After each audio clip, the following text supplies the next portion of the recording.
Hi everyone, and welcome to my channel. I'm Buffy and this is Buffy Designs.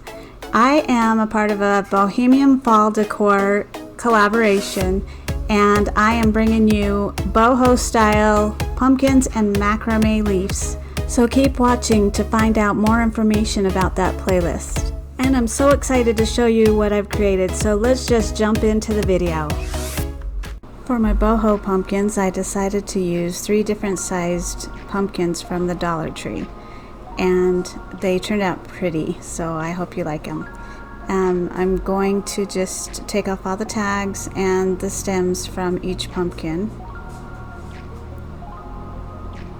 I'm not using any of the stems. And now I'm using folk art sheepskin color chalk paint, and I ended up giving it 2 coats. For this pumpkin, I painted it with the vintage mustard from folk art chalk paint, and it turned out really pretty. I love this color. And I also gave this 2 coats.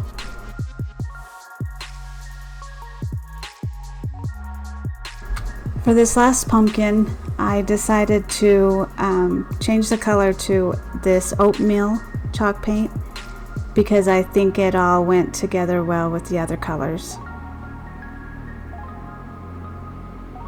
So now they're all painted with a few coats each, and now I'm doing my tissue paper technique here, where you print the picture on the tissue paper out of your laser printer.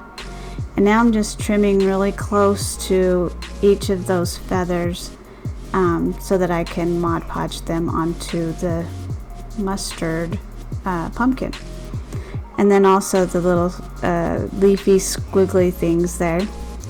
So I'm just getting a good coat of Mod Podge on the side, kind of measuring here first before I put it on, of where I want that long one.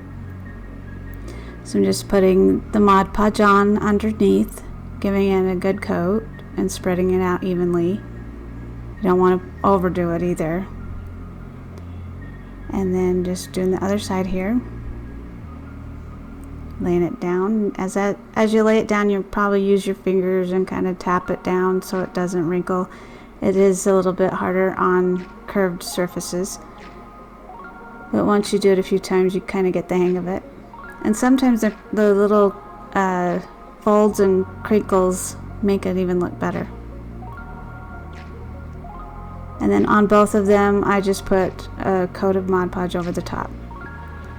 So I already attached the other feather, and now I'm just putting those little vine of leaves on around the top there.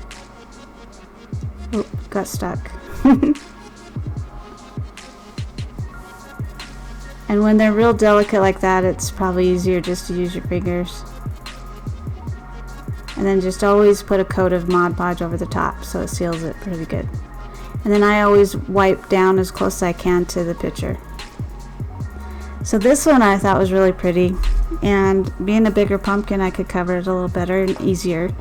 And so I'm just giving it a coat of Mod Podge underneath, centering that centerpiece circle on the top there, spreading it out so it looks really thin. You can kind of pick up the tissue paper and put it down, but you want to be really careful not to pull too hard, or it will rip. So now I'm just giving a good coat underneath, a thin coat, it's still good, but not too thick. And then you just lift up and kind of pat around, straighten it out, and make sure it sits right. And here I'm just giving the whole thing a good coat after I've done all that.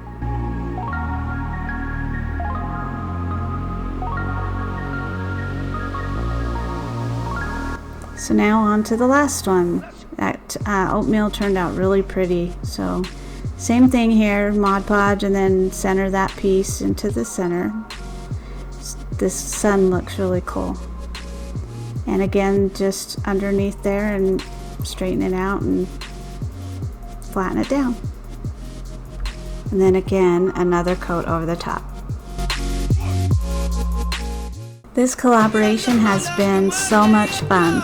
Miguel with Megalitos DIY has put this playlist together for 21 wonderful creators, and you won't want to miss one single video, so make sure to check out the playlist down below and it will just click you on to the next one, and make sure to finish to the end.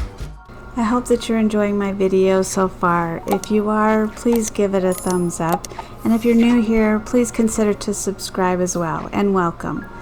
So now I'm doing the macrame leaves, and I just did one strand of 12 inches, and then that will be the centerpiece, and the side pieces are 6 inches and 14 strands.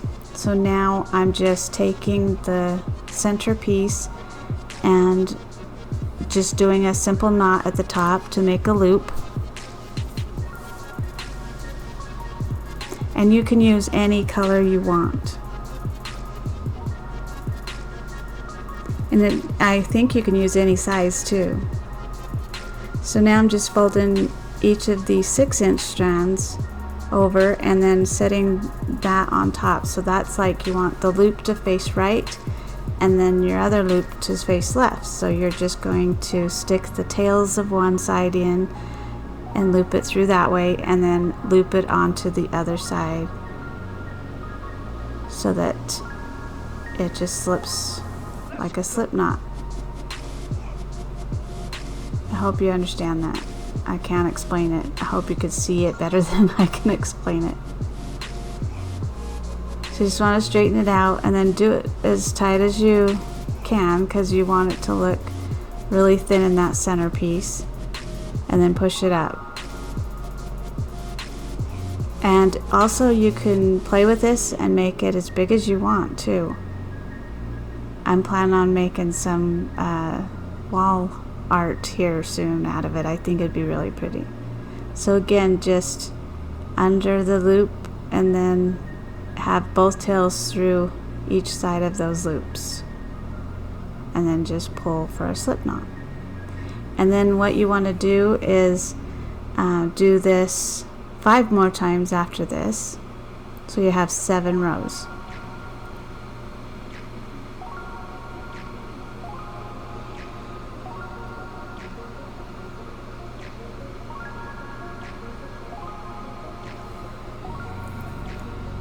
And here I'm at the end of the rows.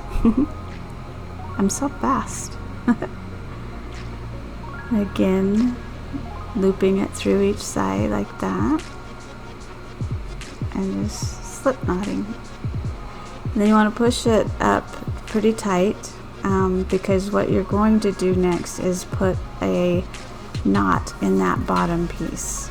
And if you're making bigger ones, it's a lot easier than to put that in there for the little ones.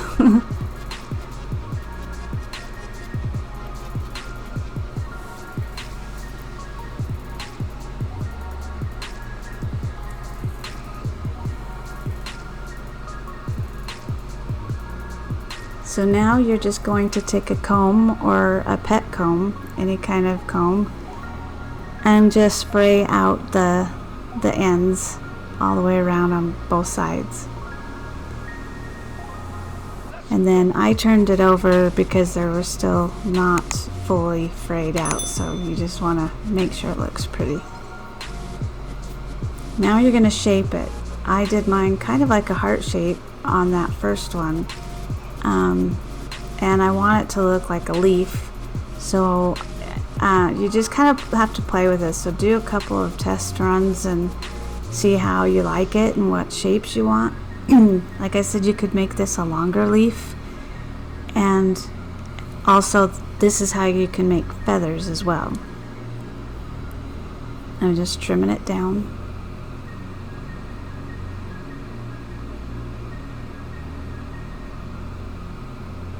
And then it was kind of odd shaped, so I'm just fixing it. And there we go.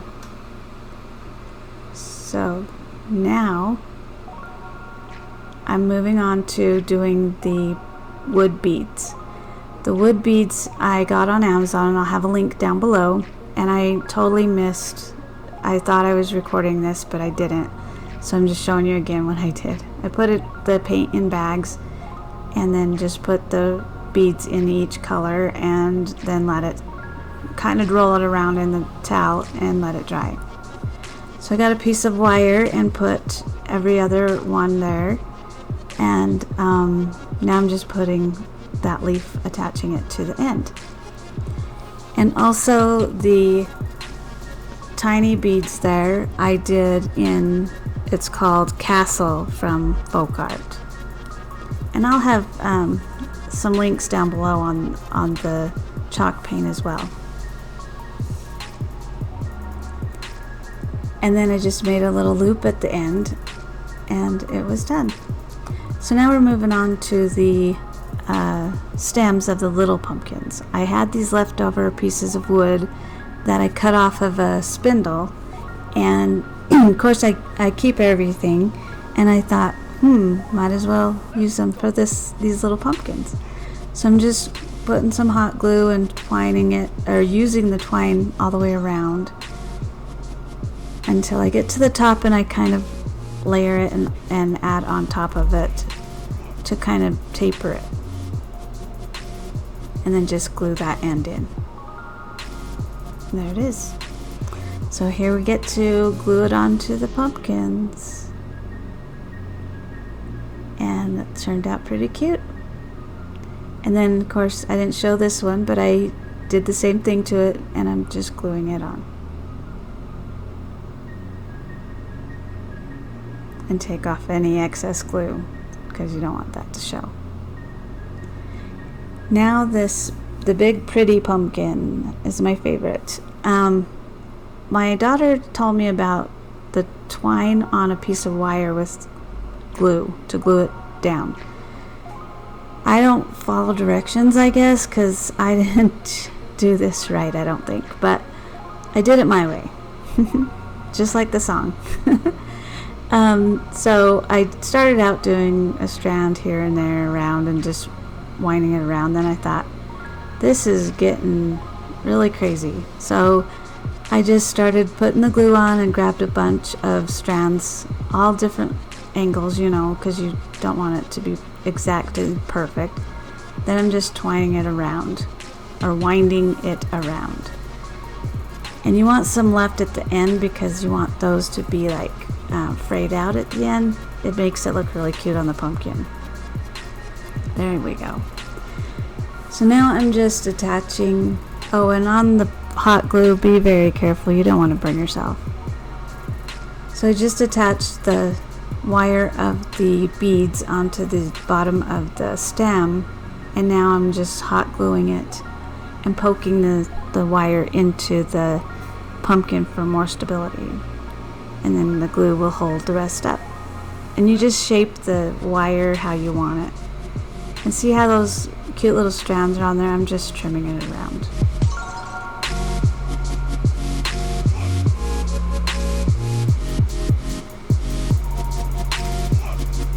And there we go.